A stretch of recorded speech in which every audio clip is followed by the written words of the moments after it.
Hello guys, welcome back to my channel. একটা নতুন ভিডিওতে তোমাদের সবাইকে স্বাগত।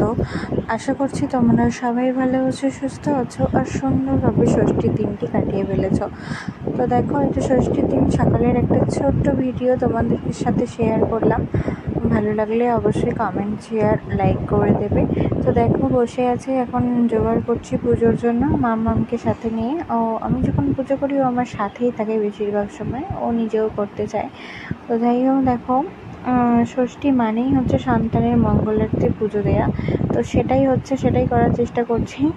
আর এই যে পাখার মধ্যে সমস্ত ফল, ধান, দুব্বা নিয়ে মানে যেরকম নিয়ম আর কি, ষষ্ঠী করতে হয় বাচ্চাদের জন্য, বাচ্চাকে হাওয়া দিতে হয়। তো ওটাই করছি এখানে বসে। আর কি বলো তো, ষষ্ঠীর দিন আমরা এভাবেই করি, মানে করে থাকি। ওখানে গিয়ে এটা শিখেছি আমি বিয়ের পর।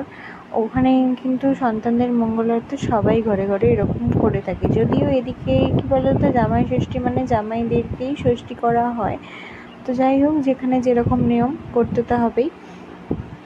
তো দেখো, এখন ঘরে করে নিলাম, এখন তুলসী তলায় যাচ্ছি। এবার তুলসী তলা থেকে এসে ওর সাথে এই নিয়মটা করে নেব। আর যে ফলটা ও তুলে নেবে সে ফলটা কেবলমাত্র ওকেই খেতে হয়, এরকমই নিয়ম আছে। তো যাই হোক, এখন তুলসী তলায় যাচ্ছি। আর মাকে বললাম, মা তুমি আমাকে একটু ভিডিওটা করে দাও, আমি একটু ইউটিউবে শেয়ার করবো। মা বললো চল, করে দিচ্ছি। তো মা করে দিল। আর ষষ্ঠীর দিন ওর বাবা আসতে পারেনি কলকাতা থেকে।